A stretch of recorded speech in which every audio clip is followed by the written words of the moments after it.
Bonjour, alors aujourd'hui j'ai décidé de vous faire une petite vidéo pour vous parler des scénarios sociaux. Les scénarios sociaux, qu'est-ce que c'est? Le nom l'indique relativement bien. Ce sont des scénarios, des mises en scène qui vont permettre aux personnes présentant un TSA de savoir comment réagir dans certaines situations du quotidien, des situations qui pour nous sont tout à fait ordinaires et donnent lieu à des réactions spontanées, mais qui, pour des personnes qui n'ont pas tous les codes sociaux que nous avons pu acquérir avec le temps, peuvent s'avérer assez compliqués à gérer. Et un scénario social, justement, va donner à la personne avec un TSA toutes les clés pour pouvoir réagir de manière adaptée dans certaines situations. Alors, dans quel cas on peut créer un scénario social? Ça peut être dans une situation tout à fait générale. Apprendre à une personne ce qu'elle a à faire quand elle se rend au supermarché, par exemple, quels sont les codes sociaux. Nous, on sait spontanément que quand on arrive, on doit prendre un caddie, on doit mettre ses courses à l'intérieur, on doit avoir fait une liste au préalable, on sait qu'on doit impérativement passer par la caisse avant de quitter le magasin. Toutes ces choses-là sont des choses qui ne sont pas forcément spontanément acquises par les personnes avec TSA et qu'elles doivent apprendre. Donc ça peut être ce genre d'événements et ce genre de situations qu'elles peuvent apprendre via les scénarios sociaux. Ça peut aussi être des choses tout aussi générales comme répondre au téléphone, par exemple. Nous, on sait qu'on doit dire allô, qu'on doit répondre aux questions, qu'on peut en poser, etc. Ce n'est pas forcément quelque chose qui est naturel chez une personne avec TSA. Donc, ces scénarios sociaux vont pouvoir apprendre aux gens dans cette situation à savoir comment réagir. Et ça peut être aussi des scénarios sociaux beaucoup plus spécifiques à la personne elle-même. Moi, par exemple, j'ai déjà parlé dans les vidéos que j'ai des adolescents. Ben voilà, quand on rentre dans l'adolescence, la puberté est là. Il y a des envies qui se font sentir, surtout les jeunes garçons, et ben, ils n'ont pas les codes sociaux. Nous, on sait qu'il y a des choses qu'on peut faire à certains endroits, d'autres euh, qui ne sont pas socialement correctes. Donc, on peut créer un scénario social pour apprendre aux jeunes ce qu'il a le droit de faire ou comment, qu'est-ce qu'il peut faire quand il sent que certaines envies surviennent, etc. On lui apprend ce qui est socialement correct et on l'aide à gérer les situations de ce type-là. J'ai aussi un enfant qui supporte difficilement les cris, par exemple, ce qui peut être très compliqué dans une cour d'école. Euh, Forcément, dans une cour d'école, il y a les enfants qui crient, il y a les enseignants qui peuvent gronder quand on fait des bêtises, etc. Donc c'est très difficile à gérer. Au lieu d'avoir une réaction disproportionnée qui peut déclencher une crise, on apprend à l'enfant à avoir les réactions adéquates. Je vous montrerai tout à l'heure des exemples que j'ai créés moi-même. Alors justement, comment crée-t-on ces scénarios sociaux pour pouvoir les travailler avec la personne atteinte de TSA? Ça peut être un support visuel.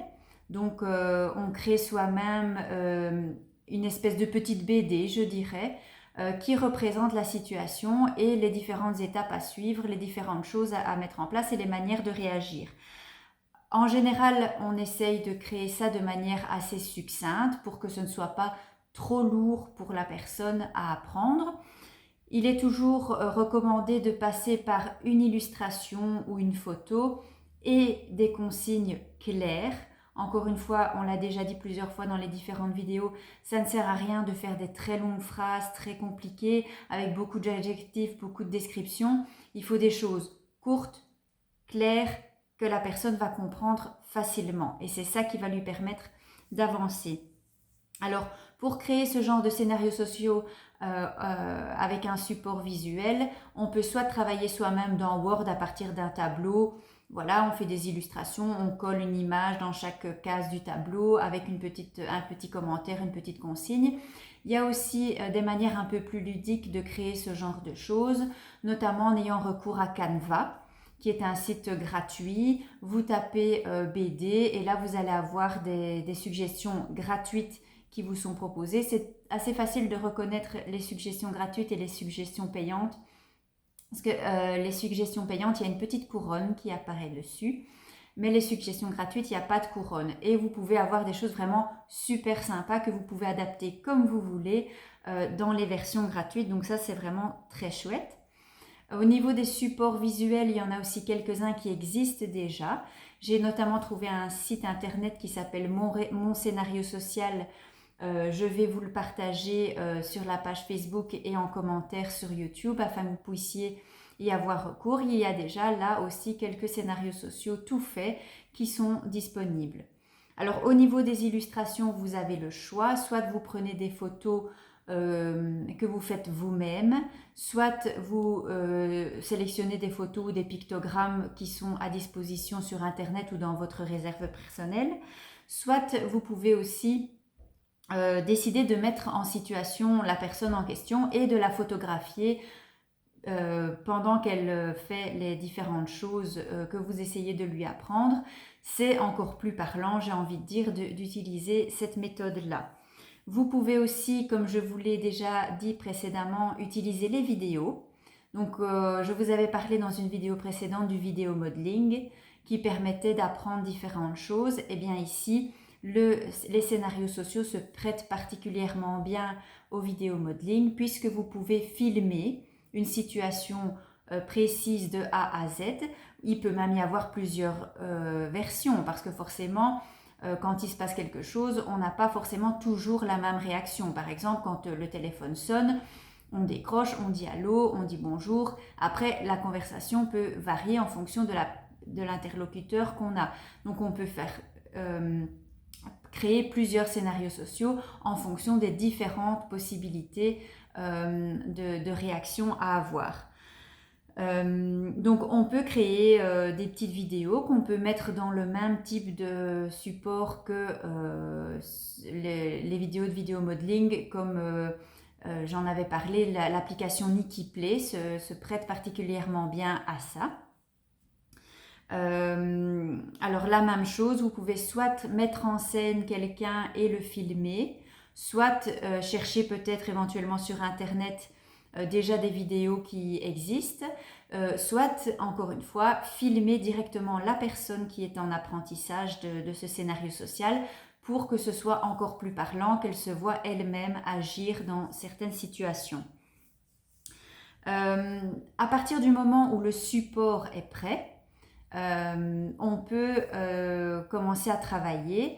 Il faut savoir que c'est un travail de longue haleine, donc ça va prendre beaucoup de temps parce que c'est un apprentissage assez long qui va nécessiter plusieurs étapes. Dans un premier temps, on va utiliser le support avec la personne à domicile. On va lui montrer, que ce soit le support visuel ou la vidéo.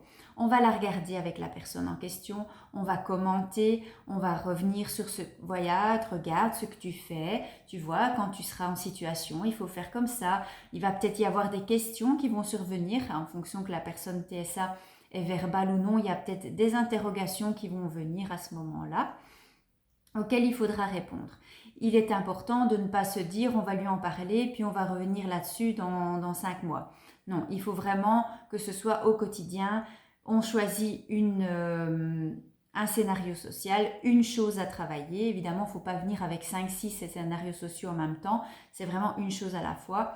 On prend un scénario social, on commence à en discuter, on commence à en parler. Au bout d'un certain temps, quand on voit que la personne a bien compris, a l'air de bien maîtriser, on la met en situation. Soit on la met en situation, prenons l'exemple d'un appel téléphonique, vous téléphonez à la personne et vous voyez si elle est capable de mettre en place ce qui a été appris via le support visuel du scénario social ou la vidéo que vous avez créée.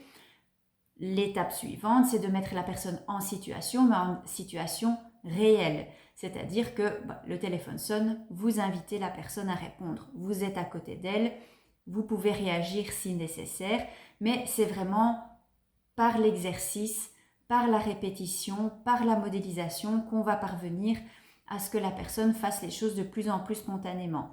Au départ aussi, quand la personne sera mise en situation réelle, elle aura peut-être besoin de son support pour savoir un peu comment procéder, pour avoir des petits rappels entre guillemets. Maintenant, l'objectif, évidemment, c'est que petit à petit, la personne parvienne à faire les choses de manière beaucoup plus spontanée. Mais c'est un travail qui prend énormément de temps. Donc voilà, je vais vous montrer ici, je vais essayer de retourner la caméra pour vous montrer des exemples que j'ai pu trouver. Voilà. Alors ça, c'est un exemple que j'ai moi-même créé pour mon fils qui a des difficultés avec les personnes qui crient. Donc comme je vous l'ai dit, ça par exemple, c'est un support que j'ai trouvé gratuitement sur Canva. Vous pouvez supprimer toutes les photos qui sont là. Vous pouvez les remplacer par les photos que vous souhaitez et vous pouvez vous-même indiquer des petites consignes en dessous. Donc ici, quelqu'un crie. Je l'explique, la situation de départ. L'enfant est calme, est content, tout va bien. Soudain, quelqu'un se met à crier ou se fâche. Donc voilà, c'est illustré. Ça peut être, j'ai mis une femme, un homme et un enfant pour montrer que la situation peut venir de n'importe qui. Alors, qu'est-ce qui se passe? Moi, j'aime pas ça. J'ai peur, ça ne me plaît pas. Alors, je dis à la personne, stop, arrête. Je ne frappe pas. Je ne me fâche pas parce que c'était ce qu'il avait tendance à faire. Je demande à un adulte de m'aider à partir, donc à quitter l'endroit qui pose problème, où il y a des cris, où il y a des situations difficiles. Je m'éloigne, je n'entends plus crier et je suis à nouveau calme. Donc on revient à la situation de départ où tout va bien. Donc voilà, ça c'est vraiment un exemple qui est vraiment très spécifique à mon fils, mais qui vous donne une petite idée justement dans les situations plus spécifiques qui posent problème au niveau social. Ben voilà, ici le problème au niveau social, c'était que mon fils, une fois qu'il entendait crier, il se mettait à frapper, soit les autres, soit lui-même, parce qu'il supportait pas ça. On lui apprend à rediriger sa réaction sur quelque chose qui est socialement acceptable. Et ça peut fonctionner surtout. Alors l'autre exemple, c'est un exemple que j'ai trouvé justement sur le site Mon scénario social dont je vous parlais. Alors ici, c'est je vais à l'épicerie. Donc vous voyez, c'est un peu le même concept. On a à chaque fois une illustration, une petite instruction en dessous. Qu'est-ce que je fais? Donc voilà, vous voyez, je pèse mes légumes, etc. Je pose mes courses à côté de la caisse. Je mets dans le sac, je paye et je m'en vais. Je dis au revoir. Donc voilà. Voilà, comme ça vous avez des exemples un peu de ce qui peut se faire et de ce qui existe. Vous pouvez créer tout ça vous-même, vraiment adapter à votre sauce, faire comme vous le souhaitez et vous verrez que ça peut vraiment aider la personne à comprendre comment elle peut réagir et comment elle ne peut pas réagir également. Donc voilà, ça peut être particulièrement utile. Voilà, j'espère que ça aura été intéressant pour vous cette petite vidéo. Comme d'habitude, je reste à votre disposition, que ce soit via les commentaires sur la chaîne YouTube ou via la page Facebook, pardon, Astuces Autisme. Vous pouvez toujours aussi m'envoyer des emails sur l'adresse astuce avec s.autisme@gmail.com et je reste à votre disposition si vous avez besoin de quoi que ce soit. Merci beaucoup, à bientôt.